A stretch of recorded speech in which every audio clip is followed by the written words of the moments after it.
Hello, good morning, welcome back to another video. So today we're talking all about macros. So you probably have heard this word before, especially if you have ever searched for any sort of diet, any sort of meal plan, if you follow influencers, whatever it is, and they throw that word around all the time. I myself throw that word around all the time, but you might not know what it means. So macro stands for macronutrients. So your macronutrients are going to be your proteins, your fats, and your carbs. So anything and everything that you've ever eaten in your life has some sort of macronutrient profile. Probably a little bit more protein, less carbs, more fat, less carbs, less protein, whatever it is.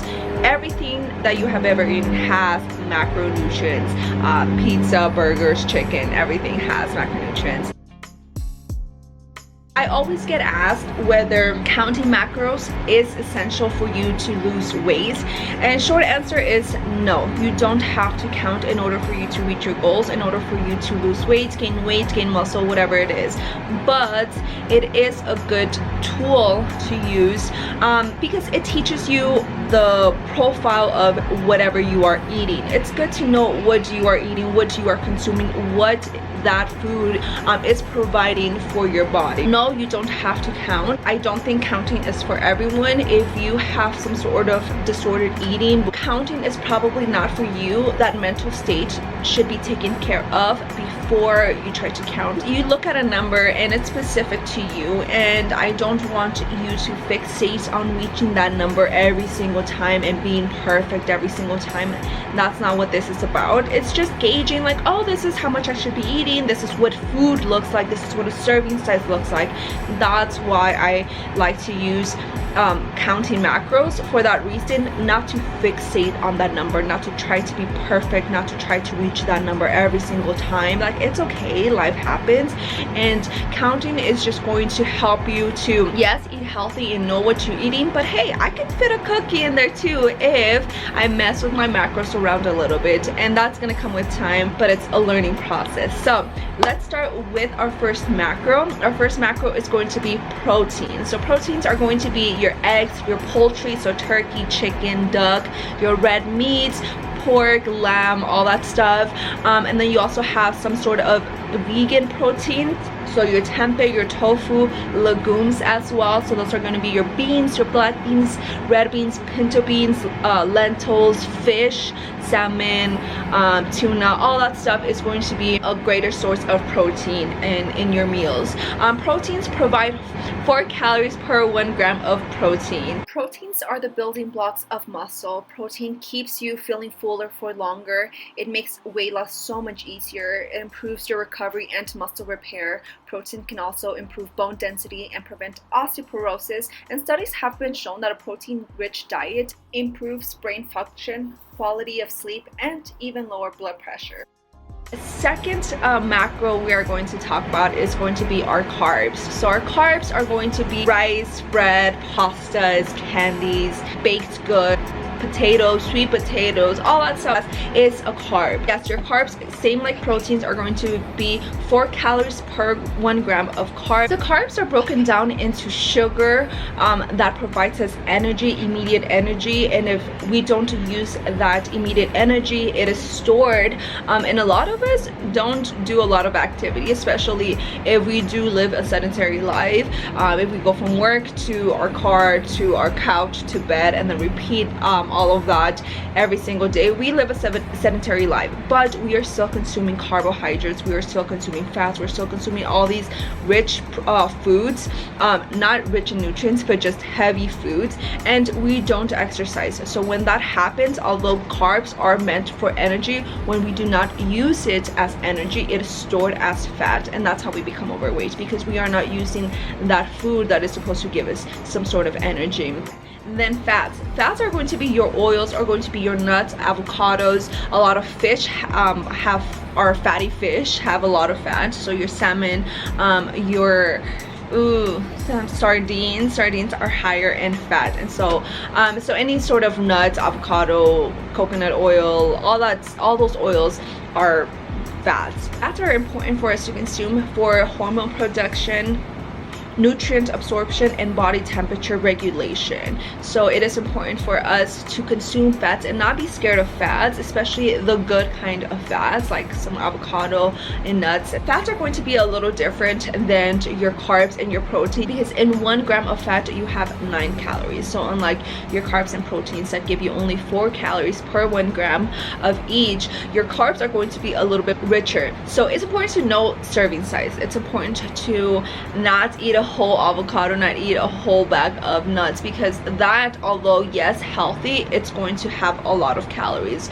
So no matter if it's healthy or not healthy, eating too much of it, it's going to make you gain weight. So although yes they're healthy, limit your amount and don't overconsume. Know the serving size, and I feel like that's why counting macros is so important, because you know serving sizes, you know how much 28 grams of nuts looks like, and that is 1 serving size. A whole bag of it is not the serving size. So yeah, those are going to be your 3 macronutrients, and again, this is going to be different for everyone. What works for you isn't going to work for me. So if you feel like this is something that you would be able to do, if you feel like you are in the right state of mind to pursue this, there are a few things that I suggest you get before doing this. So first, knowing your body weight, knowing your lifestyle, and there's a calculator, and I will show you here a calculator that I personally use,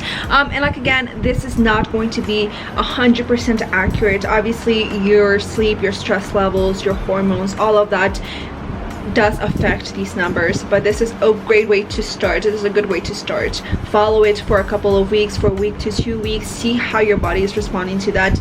Pay attention to your body. What is your body telling you? Does your body like these foods? Does your body not like these foods? And then just make adjustments as needed. So like I said, there is a calculator. There also is MyFitnessPal. MyFitnessPal is a tool that I have used for a couple of years now. And again, at first it might be a little tedious, and it's just going to take time, and it's just going to take consistency, and you just playing around with the food, you playing around with different types of foods. Can you fit that cookie into a meal once a week, twice a week, so you can have some sanity, I guess, and also just know that you're able to eat that but also reach your goals. I do recommend you buying a food scale. They're so inexpensive, like a couple, $10, $11, $15 max, I think. It doesn't have to be a super expensive fancy food scale. Measuring cups are another tool that you'll be able to use to measure your food, to weigh your food as well. Okay, so we are going to go to TDE calculator. TDE stands for Total Daily Energy Expenditure. So here it is going to ask you for your body fat percent. If you don't know your body fat percent, this is what I did. I do know I guess my body fat percent because okay. I went to Google. So yeah, I got my body fat tested a couple of weeks ago, a couple months ago actually, and yeah, that's why I know mine. But obviously if you haven't yourself, then you can use Google, and obviously go ahead and compare yourself. If 25% looks like what you look like, then that is where you're at. If 30%, 20%, whatever it is, then yeah, so I was 15%, yes, so I'm like, I kind of have abs going on, so that is where I'm at. But that's going to be down here at the bottom. Put 15, your age, so you are a female, your age, your weight. I've done this the same. And also here, your activity level. This is where you're going to put how active you are. If you have an office job and go from your office to your car to your couch and to bed and repeat the next day, then you live a sedentary life. If you work out once, twice a week, then light, and so forth and so on. So I do about 6 to 7 days a week. So I do heavy exercise. I don't do twice a day, so that's not me. And then calculate. So this is where you're going to see your total calories per day. So here lets you know that based on the calories, or based on the information that I gave them, these are my calories, and these are my weekly calories. And if I had changed my lifestyle, so if let's say I was sedentary completely, this would be my calories per day, light exercise and so on. These would be the calories instead of the 2200 calories there. And then obviously you have a little bit more information here. This is where you're going to see your macros. So if I want to maintain those, my physique, if I want to maintain my weight where I'm at right now, this is where I would go. Here at the top, you see you have moderate carb, low and higher carb meals. I guess macro breakdown. 30, 35, 35, that's going to be percentages. So this equals 100. So that's going to be the percent that you're going to be eating of protein, fat and carbs. If you want to lose weight, you also, or gain weight, gain muscle, you also have your option of bulking and cutting right here.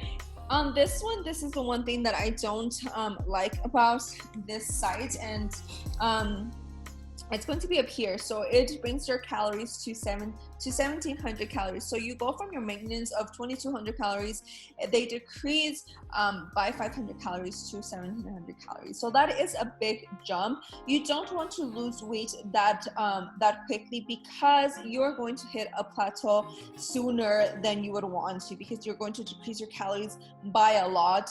You are going to see a difference for sure, because you are cutting a big amount of calories. That is a whole meal. I recommend my clients cut by 200 calories. I feel like that is a safe, and yes, it is slower, but it's something more maintainable. It's something that you won't feel like, oh my gosh, I'm starving because I didn't have that one meal that I usually have.